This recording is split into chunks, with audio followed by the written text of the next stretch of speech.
네, 안녕하세요. 자, 오늘은 천자문. 네, 항상 천자문 3일차 과정입니다. 오늘은 3일차 과정으로서 할례서왕 추수동장 이 8글자에 대해서 같이 공부를 한번 해보도록 하겠습니다. 음, 할례, 그러니까 추위가 오면 서왕, 더위가 물러가고, 추수, 가을에 수확을 하면, 가을에 거두면 동장, 겨울에는 이렇게 이게 감출장인데 겨울에는 감추어진다, 뭐 이런 뜻이겠죠. 어떤 자연의 이치를 이 8글자로 간단하게 이제 자연의 순환 과정을 얘기한 건데요. 이 부분에 대해서 한 글자씩 보도록 하겠습니다. 자, 맨 처음에 찰한이죠. 찰한자, 우리가 쓰는 이 해서의 찰한자는 본래의 뜻이 많이 이게 없어져 버린 글자인데요. 이게 금문을 한번 보겠습니다. 금문과 소전에서는 본래의 글자가 그대로 살아있죠. 우리가 여러 번 봤지만 이 부분은 집입니다. 집. 그리고 여기 있는 게 이제 풀이 보이죠? 풀이 두 개 있다. 제가 항상 말씀드리지만 글자가 하나 있으면 하나인데 이 똑같은 글자가 두 개 있으면 이거는 두 개라는 뜻이 아니고 많다라는 뜻이라고 했죠. 그 밑에 있는 건 손입니다. 손. 손이 양손이 있고요. 가운데 사람이 이렇게 있습니다. 사람이. 그래서 맨 밑에 여기 보면 이제 얼음이 이게 얼음인데요. 얼음이 낀 거죠. 얼음 이렇게. 집 안에까지 얼음이 낄 정도로 추우니까 이 저도 뭐 어릴 때 여러 가지 그런 추억이 있지만 옛날 사람들은요 추운 날에는 그 집에 이렇게 집 같은 것들을 많이 이제 갖다가 놨죠. 그래서 그거를 덮었습니다. 물론 불을 떼기도 했지만 우선적으로 이제 옛날에 그 청동기 시절에는 어떤 군부를 뗀다기보다는 이렇게 짚을 이렇게 그 집더미 속에 들어가서 손을 완전히 꼭 이렇게 잡고 돌돌돌 떨면서 지냈겠죠. 그 부분을 얘기하는 겁니다. 소전체도 보면은요, 이렇게 집이 있고, 집 안에 이렇게 풀이 이게 이렇게 보이죠. 그리고 요 가운데 이 사람 모습이 보일 겁니다. 이렇게 사람. 그다음에 여기 양쪽에 손이 있죠. 그다음에 이게 얼음입니다. 얼음이 낀 모습. 근데 이게 예서 특히 우리가 쓰고 있는 해서에 이렇게 오면서 남아 있는 거는 요 집이라는 거 이제 집이라는 게 이제 남아 있고 밑에 얼음이라는 거는 남아 있는데 풀이라든가 사람이라든가 그런 모습들은 완전히 사라져 버렸죠. 이런 모습. 그런데 우선 기본적으로 뜻은 그렇다는 거죠. 뜻은 그렇기 때문에 해서가 이렇게 바뀐다고 할지라도 예전에는 이런 글자였다. 그리고 뜻은 춥다라는 뜻이었다. 요 정도 알아놓으시면 되겠습니다. 자, 찰 한자였습니다. 다음 갈게요. 올레자죠. 올레자 같은 경우는 여기 갑걸문을 보시면요. 이 보리를 얘기하는 겁니다. 보리. 이 보리가 자 이렇게 보리죠. 이 보리를 뜻하는 거였는데 보리가 중국 토종 식물이 아니고 메소포타미아 지방 즉 아라비아 상인들을 통해서 그 종자가 중국으로 들어오게 됐죠. 그래서 이제 그 서역에서 온 그런 작물이다, 이런 곡물이다 이렇게 해서 자생하는 작물이라기보다는 서역에서 온 곡물이다 뭐 이런 뜻이었는데 즉 오다라는 뜻이 좀 있었죠. 그러나 보리라는 뜻이 굉장히 강했습니다. 그런데 자꾸 이제 오다라는 뜻으로 자꾸 쓰다 보니까 이 부분을 이게 이제 오다라는 뜻으로 쓰다 보니까 보리라는 뜻이 약해져 버렸죠. 그래서 보리라는 뜻을 맞추기 위해서 글자를 하나 더 만들게 됩니다. 자, 여기까지는 이제 원래 보리라는 뜻인데 오다라는 뜻으로 이제 자주 쓰인다고 했죠. 그래서 여기에 발을 상징하는 발이 이게 발이에요. 발. 손과 발 할 때 발을 추가를 해놓습니다. 그러니까 서익에서 온 작물인데 어느 정도 자라면 발로 좀 밟아줘야 되는, 그죠? 보리밟기라고 여러분들이 혹시 아실지 모르겠지만, 물론 이제 요즘엔 보리를 키우질 안 하니까 모르는 분들도 많겠죠. 근데 제가 어릴 때까지만 해도 제주도에는 보리를 키웠습니다. 저도 뭐 보리고개, 뭐 보리 밟기 뭐 이런 것들을 좀 하고 자랐죠. 특히 그 보리밭에서 그 꿩독새기, 꿩알을 찾아다니던 그런 기억도 있어요. 참, 그러고 보면 저 굉장히 나이 많이 먹은 것 같죠. 뭐 그게 아니고 제가 농촌 출신이다 보니까 그런 기억들이 좀 있습니다. 어쨌든 그렇게 해서 보리라는 글자를 새로 만들게 됐고요. 원래의 보리라는 뜻의 이것은 아예 오다라는 글자로 굳어져 버리게 됐죠. 그래서 이제 지금 우리가 쓰는 올레라는 것은 원래는 보리라는 뜻인데 이제 오다라는 뜻으로 굳어졌다. 이렇게 생각하시면 되겠습니다. 올레자였습니다. 다음 볼게요. 더울 서자인데요. 더울 서자 같은 경우에 이제 이 글자입니다. 이 글자인데 우리가 이게 더울서가 참 중요해요. 더울서는 이 태양이 요게 이제 해일자죠. 우리 저번 시간에 했습니다. 태양이 지구와 가장 가까이 있을 여름 계절이죠. 여름 계절에 이 태양이 내리쬐기 때문에 덥다 이런 뜻입니다. 저는 지금 밑에 부분에 이런 놈자자죠. 우리가 놈자자라 그러는데 이 부분을 제가 설명을 안 드리고 있어요. 설명을 안 드리고 있습니다. 왜냐하면 이 부분 발음 부분인데 거의 80%나 90% 정도의 한자를 가르치는 사람들 혹은 한자를 가르치는 책들에 보면요. 태양 아래 사람이 있으니까 덥지 아니한가 이런 참 조자 원리라는 것이 글자의 원리라는 것이 그렇게 간단하지가 않습니다. 이 글자는요. 이제 옥편에 보시면 특히 동국정이나 이런 게 보시면 저라는 발음이 납니다. 그러니까 원래는 이 글자는 자라는 글자, 저라는 글자예요. 저. 사람 저자죠. 사람 중에서 이렇게 노인을 얘기하는 겁니다. 노인이 이렇게 말을 하고 있는 모습이죠. 이게 말할 백자입니다. 여기 있는 거. 이게 머리를 풀어헤친 노인을 얘기하는 거고요. 그래서 이게 사람저라기보다는 좀 더 엄밀하게 보면 그 노인네가 말할 뭐 이런 얘기인데 그런 식으로 따지게 되면은 태양 밑에서 노인이 말을 하면 덥다? 그거는 좀 이상한 그런 해석이 되는 거고요. 이게 이제 사람 자자다, 놈 자자다, 뭐 이렇게 나오는 것도 이제 얼마 안 됐고요. 원래는 이 글자가 생길 때는 더울 서자, 왜 더울 서자냐? 이 저라는 글자가요. 지금 우리는 이제 자라는 발음도 했죠. 그래서 놈자 이렇게 하지만 이게 풀이 있어요. 풀이 그냥 풀초죠. 풀초인데 이게 풀이 이렇게 자라나서 온전히 그 새싹 단계에서 좀 더 자라나서 풀이 완벽하게 자기 모습을 딱 갖추고 있는 상태를 뭐라 그러냐면요.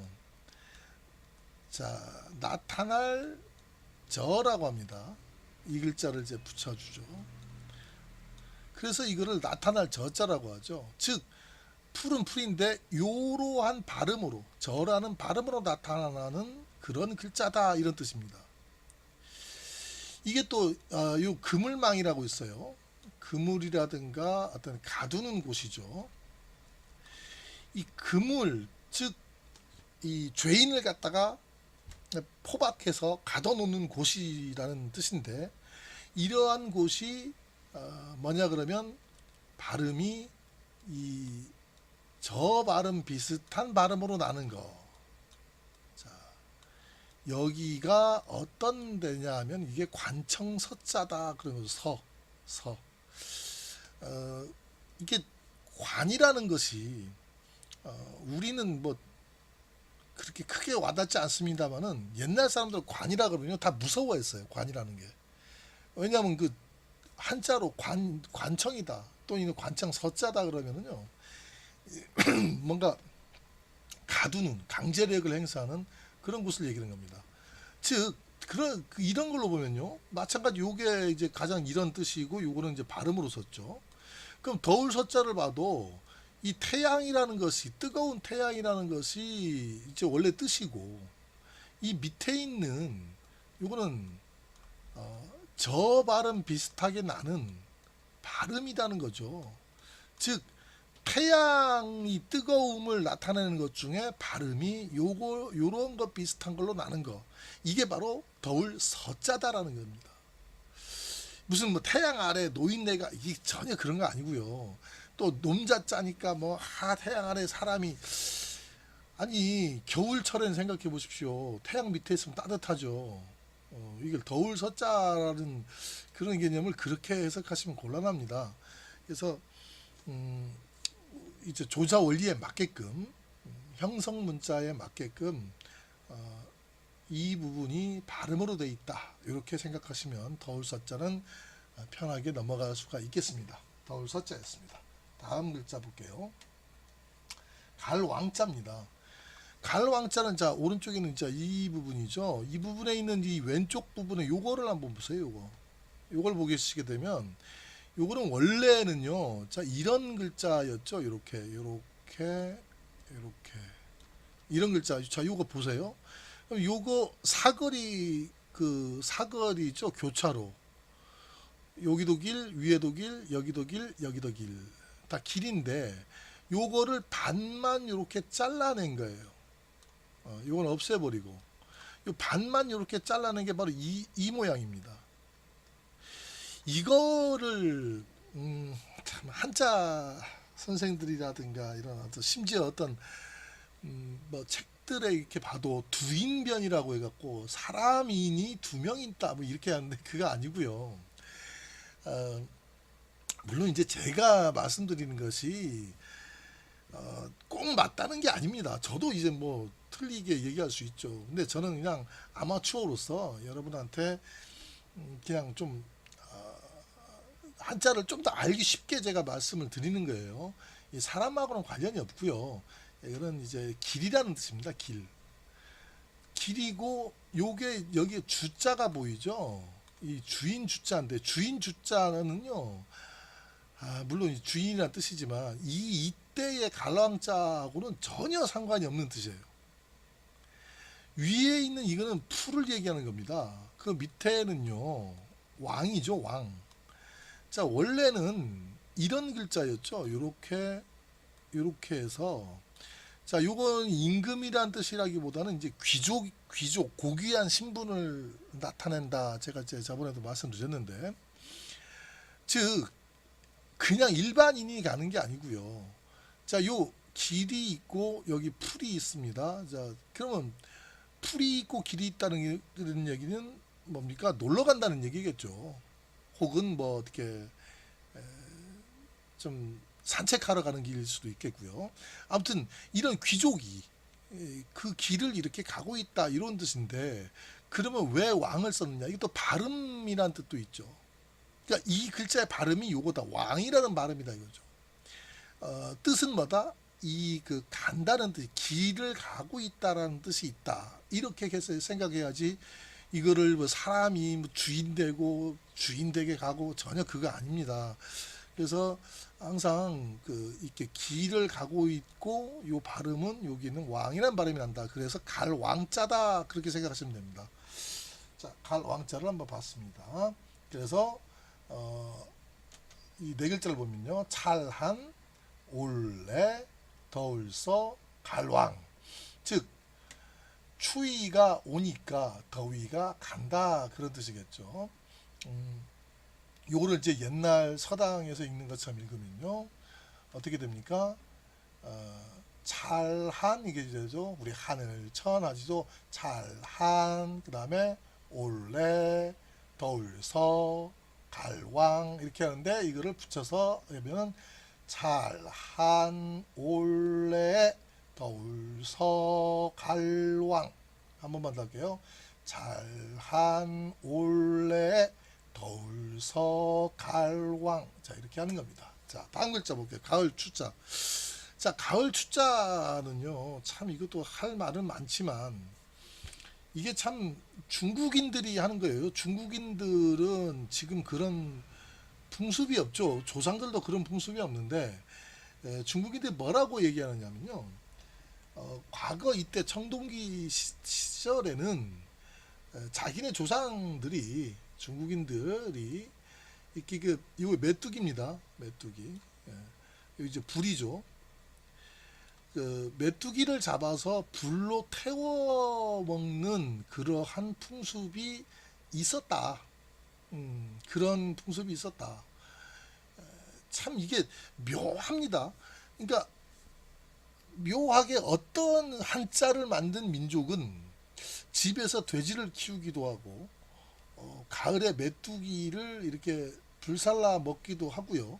그런 글자들이 한 수십 가지가 나와요. 이렇게 그러한 고대의 어떤 민족인데 어떤 그런 중국인의 지금 풍습하고는 아주 전혀 다른 그런 이런 풍습을 갖고 있던 민족 중에 하나였죠.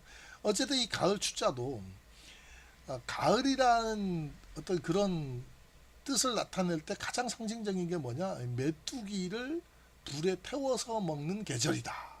이 밑에가 이 불화자를 얘기하거든요. 이게 이제 메뚜기고. 근데 이게 해서로 오면서 이 메뚜기가 어떻게 바뀌었느냐면 이게 벼화자로 바뀐 거죠. 메뚜기하고는 전혀 상관없는 오히려 우리가 벼를 얘기하는 벼화자가 됐죠.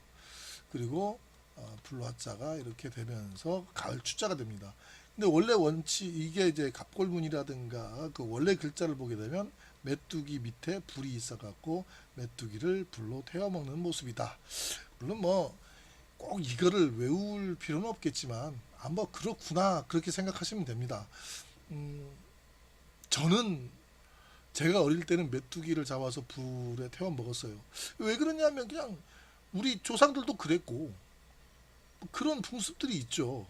그리고 전 제주도 사람이라서 뭐 그런 거라기보다 하여튼 저 어릴 때는요 집집마다 돼지 키웠어요 집에.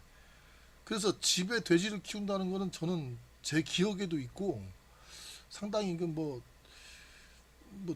참 이런 게 제가 저번 시간에도 제가 말씀드렸죠. 어떤 한자를 만든 민족이 있는데 이러한 것들이 있다. 앞으로 이제 그런 거 나올 때마다 하나씩 말씀드릴게요.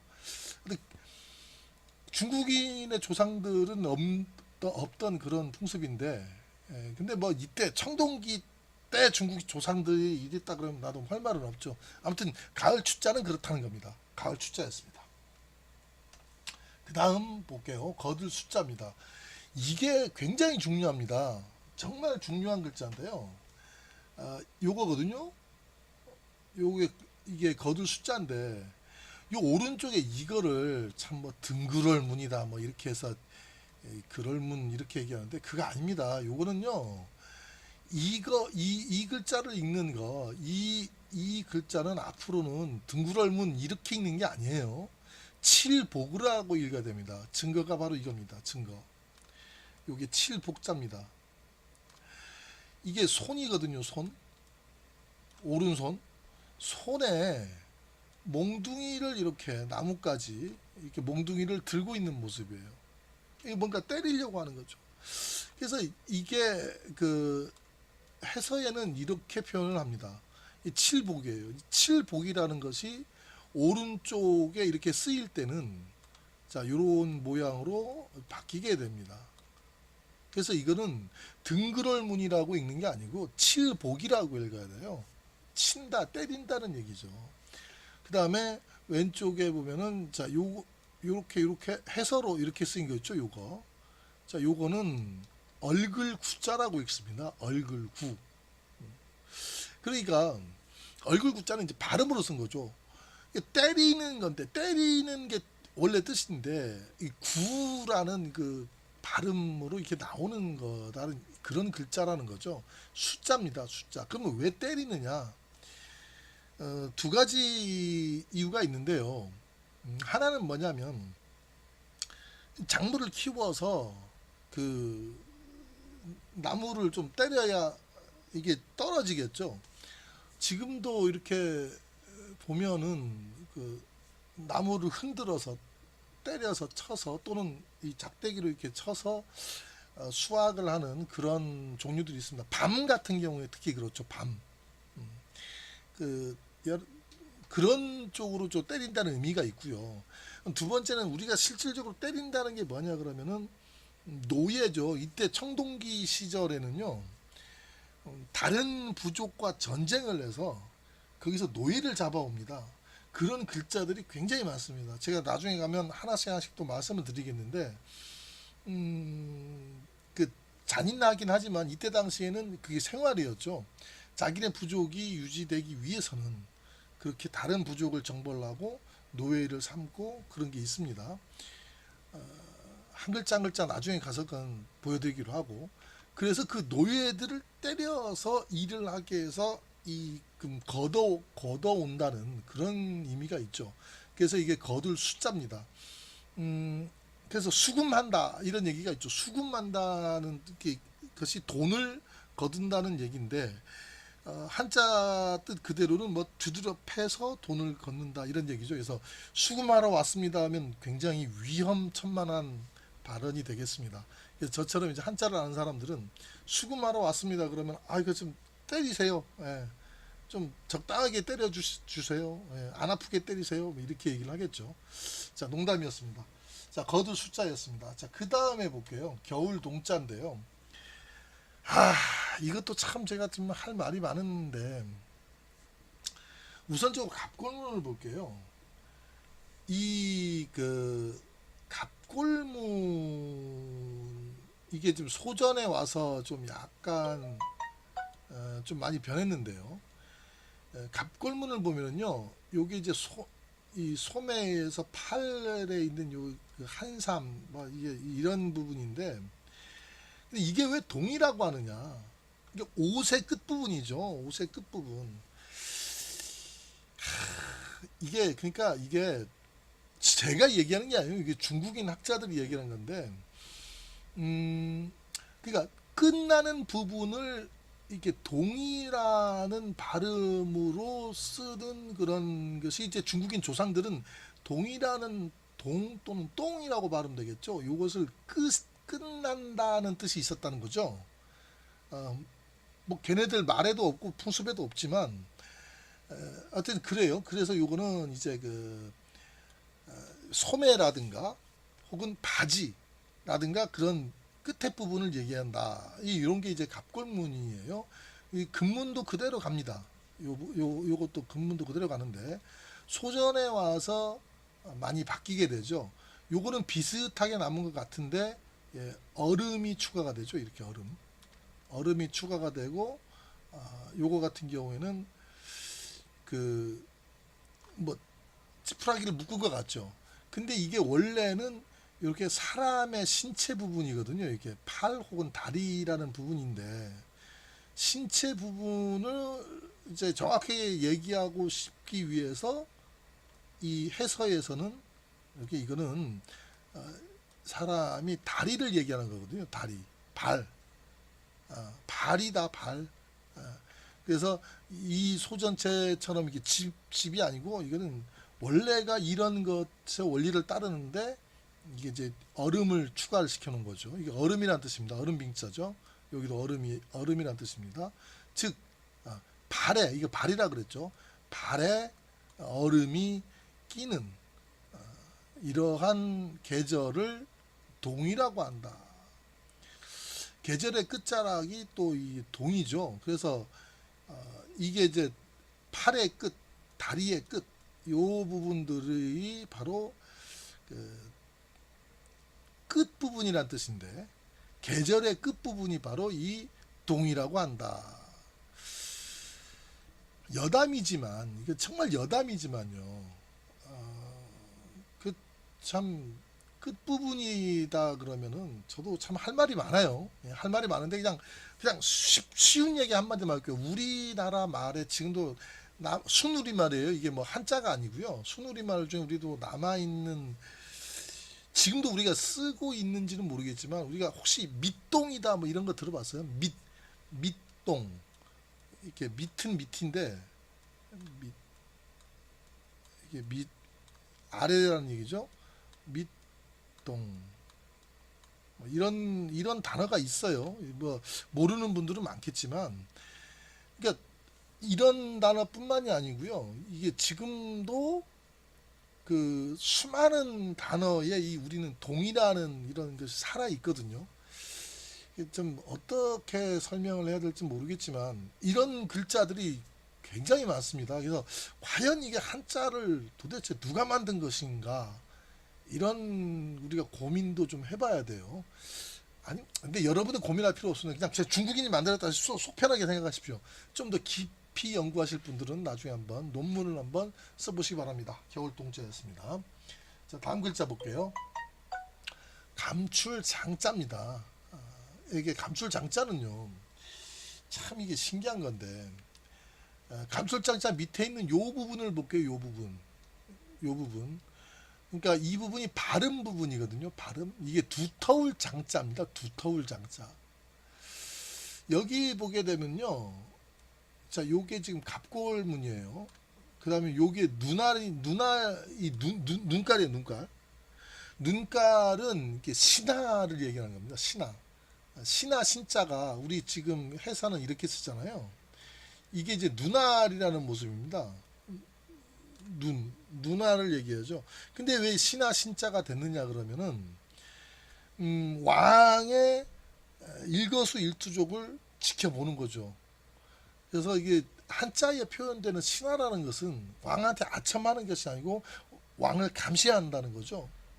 제대로 올바른 길을 가고 있느냐 이렇게 보는 그러한 것이 바로 이 신하다. 그래서 이게 신하라는 뜻인데, 그다음 요거는 이제 무기입니다. 창이라는 거죠. 사극이라든가 이런 드라마 같은 데 보면은 이런 삼국지 시절까지도 이러한 창을 굉장히 많이 썼습니다. 그래서 갑골문으로 볼 때는 신하가 창을 딱 들고 있는 거죠. 자기 부하가. 얼마나 듬직할까요? 그래서 두터울 장자라고 합니다. 이거를. 두터울 장. 근데 여기에 요거까지 이제 됐어요. 요게. 요거는요. 침대입니다. 침대. 이렇게. 침대라는 뜻인데, 원래는 이렇게 누워 있는 거였죠. 그러니까 요런 글자였죠. 이렇게 요런 글자인데 이게 세워졌다. 제가 지난 시간에 말씀드렸죠. 그 이제 주간에 쓰다 보니까 글자를 이렇게 세운다. 그래서 이제 세워졌는데, 침대에 누워 잘 때도 믿음직한 이 병사, 자기의 믿음직한 부하는 뭐 이 무기를 떼어놓지 않고 잤다. 지금도 수많은 역사책, 특히 그 사마천의 사기에 보면은요, 정말 듬직한 장수들은 이 잠잘 때도 자기 무기를 이렇게 품거나 아니면 바로 옆에 둔 상태에서 이렇게 잤습니다. 그러한 신하가 있을 때 굉장히 신임이 두터워지고 또 나라도 이제 또 강해지겠죠. 그래서 이 글자를 두터울 장자라고 합니다. 즉 쓸 때는 편하겠죠. 이렇게 요걸 이제 이 우리 한글 뉘 비슷한 거죠. 뉘 이거를 이제 그 평상이라고 하죠. 평상 장자라 그럽니다. 이거를. 예. 그리고 자, 이렇게 신하가 이렇게 있어요. 신하가, 즉 자기 부하죠. 신하가 이렇게 창을 들고 이 평상에서 잠잠다. 이게 두터울 장자죠. 근데 요게 풀이, 뒤 위에 풀이 있는 거. 그러면 이거는 풀은 풀인데 요걸로 장으로 발음되는 풀이다 이거죠. 즉 이게 풀이 무성하게 자라서 어떤 거든 그 속에 감출 수 있을 정도로 이렇게 자란 풀을 장이라고 한다는 거죠. 감췄다 이런 뜻입니다. 일단 기본적으로 그 감출장이 그런 것이다. 근데 이 정도 알면 여러분들 감출장 충분히 보고 읽고 쓸 수까지도 있을 겁니다. 뭐 연습을 많이 한다고 글자를 써지지 않습니다. 글자의 조자 원리를 이해하고 보고 듣게 되면은 어허 이거 쉬운 글자구나 이렇게 이제 판단을 하는 거죠. 그래서 네 글자를 보게 되면요, 자 여기죠, 추수 동장 이렇게 되는데 다시 한번 볼게요. 가을 추가 있죠. 그 다음에 거둘수, 그 다음 자 여기를 보세요. 겨울동 감출장. 즉 가을이 되면은 거두고 겨울이 되면은 감춘다 이런 얘기죠. 이게 우리가 좀 잘못 이해하면 가을이 돼서 수확한 거를 갖다가 겨울 돼서는 그냥 이걸 감춰 놓는다 뭐 그 뜻이 아니고요. 나중에 이율곡이 중 경몽요교라든가 이런 데 보면은 그 이 사계절 순환에 대해서 나오거든요. 그러니까 이 생명이 겨울에서 보면 나무가 죽은 것 같죠. 그게 아니라 그 생명력을 잠시 속에 감춰 놓는다 이런 얘기입니다. 그래서 겨울철은 이게 감추는 계절이다 이런 얘기를 합니다. 그 감춰 놓은 거를 봄날에는 다시 피어나고 여름에는 장의 계절이다. 즉 길게 자라는 계절이고 그 가을은 수계 계절이라 그럽니다. 그래서 이제 익어가는 계절. 그래서 익으면은 수확을 해야겠죠. 그리고 겨울은 장의 계절이다. 이제 동장이라 그래서 겨울은 그것이 숨겨지는 계절이다. 감춰지는 계절이다. 이런 뜻입니다. 뭘 가을에 수확한 거를 남한테 뺏어가지 못하게 감춘다 그런 뜻은 아니에요. 천자문은 굉장히 철학적인 그런 메시지대가 많습니다. 자 그러면은 이제 다시 한번 읽어볼게요. 가을추, 거둘수, 겨울동, 감출장입니다. 요거를 운율을 살짝 넣으면요. 가을추, 거둘수, 겨울동, 감출장. 자 다시 한번요. 가을추, 거둘수, 겨울동, 감출장. 네, 이렇게 읽습니다. 자, 그럼 8글자 처음부터 한번 읽어볼게요. 찰한 올래 더울서 갈왕 가을추 거둘수 겨울동 감출장. 네, 여기까지 해서 3일차 강의가 이제 끝나게 됐습니다. 여러분들이 지금 뭐 어느 정도 천자문을 벌써 24글자를 했죠. 앞으로 이제 천자가 될 때까지 열심히 한번 제가 부족하지만 진행을 한번 해보겠습니다. 수고하셨습니다.